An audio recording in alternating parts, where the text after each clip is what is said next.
UFC Vegas 61, Dern versus Jan, early predictions and betting preview. I'm going to say it right now, and I'm going to give you my predictions before we get into the betting breakdown. I got Mackenzie Dern, Randy Brown, John Castaneda, Hayoni Barcelo, Sadiq Yusuf, Mike Davis, Randy Costa, underdog, Brendan Allen, Chelsea Chandler, who I don't know if she's the underdog yet, but it definitely does look like she's going to become the underdog at one point or another.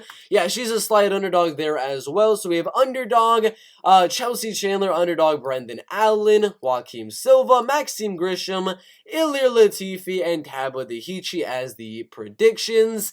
Now, for the betting breakdown, as you can see, there are no prop odds yet. There aren't really any opportunities to do over 1.5, over 2.5, so-and-so wins their fight by a decision, whatever the case may be. But with what we have so far, what would the parlays be that I want to make for the card? What would be the money line bets? The I would say underdog bets that I make as well for UFC Fight Night Dern versus Jan, and that is what we're going to be looking at in today's video. Now, we're going to start from the bottom and go up to the top. Number 1, Joaquim Silva versus Jesse Ronson.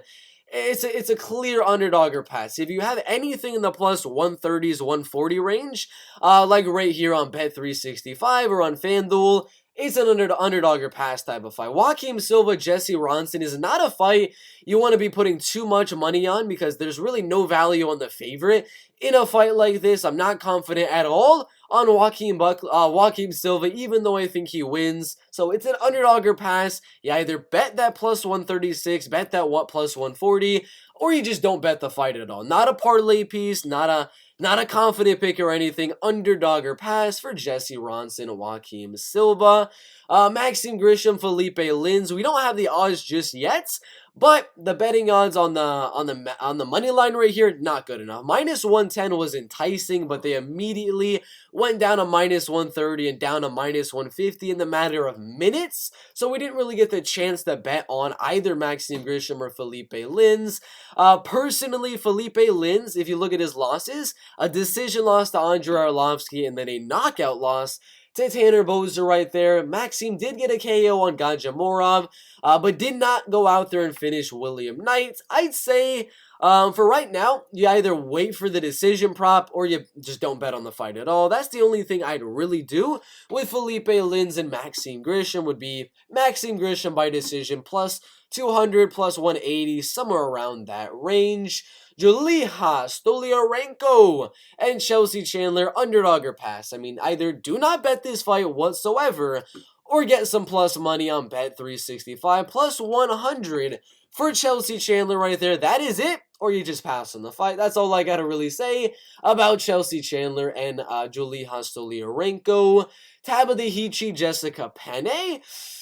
Parlay piece if it's under minus 200. If you're on one of the bookies that already like the money went in from minus 150 to minus 150 all the way to like minus 220, then you're out of the conversation. If it's minus 190 though, then I would say there's some value there. I would still say that is a good enough parlay piece, and that would be the parlay that I'm going to be giving in today's video. Again, not 100% that these parlays are going to hit, but Taba Dahichi is definitely going to be a parlay piece under that minus 200 thresholds. After her, we got Randy Costa, Guido Canetti. I'm going to say it right now. KO TKO prop. If you're on DraftKings, you know what I'm talking about. It's the double chance prop, exact method of victory, KO, TKO, or a decision. That means the only way you win the bet is if either guy gets a KO, either guy gets a TKO, or either guy gets a decision win. That is the only bet you would want to do for Randy Costa and Guido Canetti would be either guy wins by KO, TKO, or a decision, because the money line on Randy Costa is absolute garbage. There's no chance in heck that I'm going to be parlaying this minus 290 right there, even if it gets me plus money. With a Taba Dahichi parlay, it really is just not worth it. So KO, TKO, or decision prop, plug that into a parlay if you are on a DraftKings. That's all I got to say about that one. After Randy Costa, Guido Canetti, we got John Castaneda, and this is going to be a parlay piece. in John Castaneda. I'm feeling very good on him. He's got good pressure. He's got a heck of a lot more experience than Daniel Santos, and he's the better wrestler, and he is a little bit more towards his prime. He's taller, he's not taller, he's lengthier than Daniel Santos. I feel very good with John Castaneda for this UFC fight night. So first, we got John Castaneda and Tabahichi as our two parlay pieces so far. Mike Davis versus... Okay, that's Euros Medici. That fight got canceled. Randy Brown, Francisco Trinaldo. This one's an interesting one. It's another one. I would honestly do that KO TKO decision prop like I was talking about for the Randy Costa fight. Because other than that, I do not want to parlay Randy Brown in anything. I do not want to do it. Francisco Trinaldo may be like 30 to 40 years old.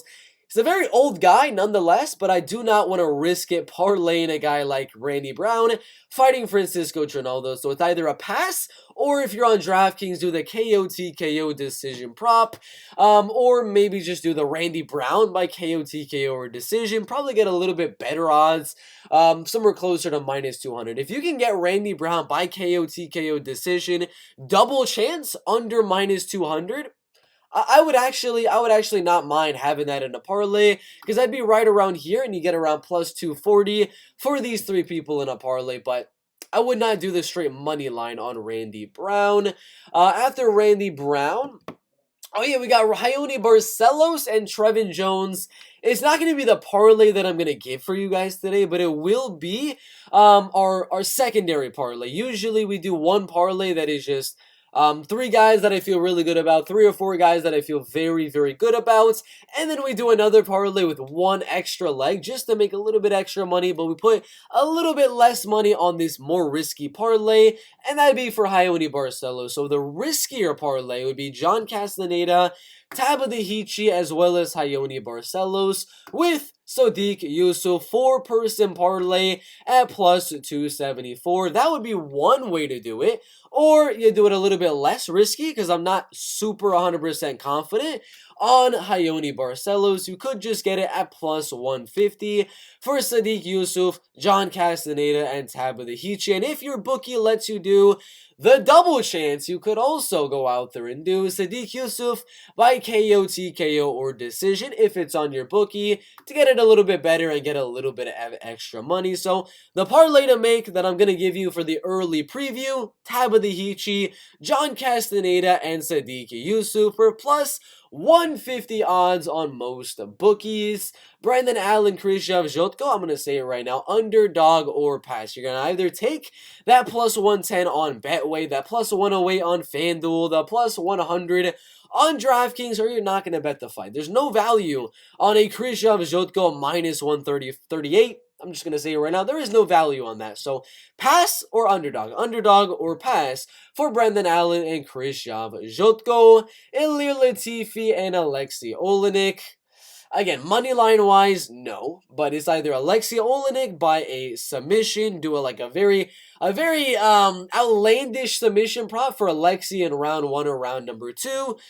That's like literally the only thing I could think of, because Ilir Latifi can easily go out there, possibly get a TKO win here, but I'm scared about Alexei getting the submission, so I'm not endorsing doing a money line bet on Ilir Latifi, parlay in Ilir Latifi, or anything like that. It's either Alexei Olenek by submission round 1 or round number 2, or you just don't bet the fight. It's as simple as that. For Sodiq Yusuff, and for Ilir Latifi and Alexei Olenek. For Sodiq Yusuff, again, parlay piece, or the KO TKO decision, double chance prop, usually on FanDuel and DraftKings. Those are the main ones I like to use. That's all I would do there.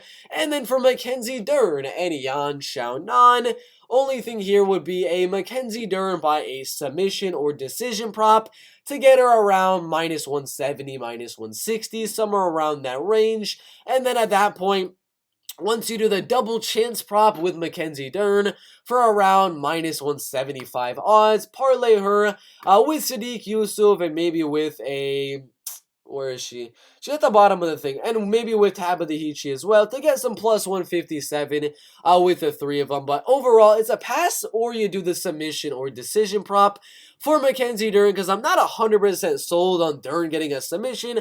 Not 100% sold on her getting a decision win. So submission or decision, double chance for Mackenzie Dern parlayed with Sadiq Yusuf by KO TKO decision, double chance. Should be able to get some good odds on that. Well, that is the early betting breakdown, the early betting preview with some early predictions as well. Thank you guys for watching. Put your bets down below in the comment section. Thank you guys for watching. We'll see you in the next video.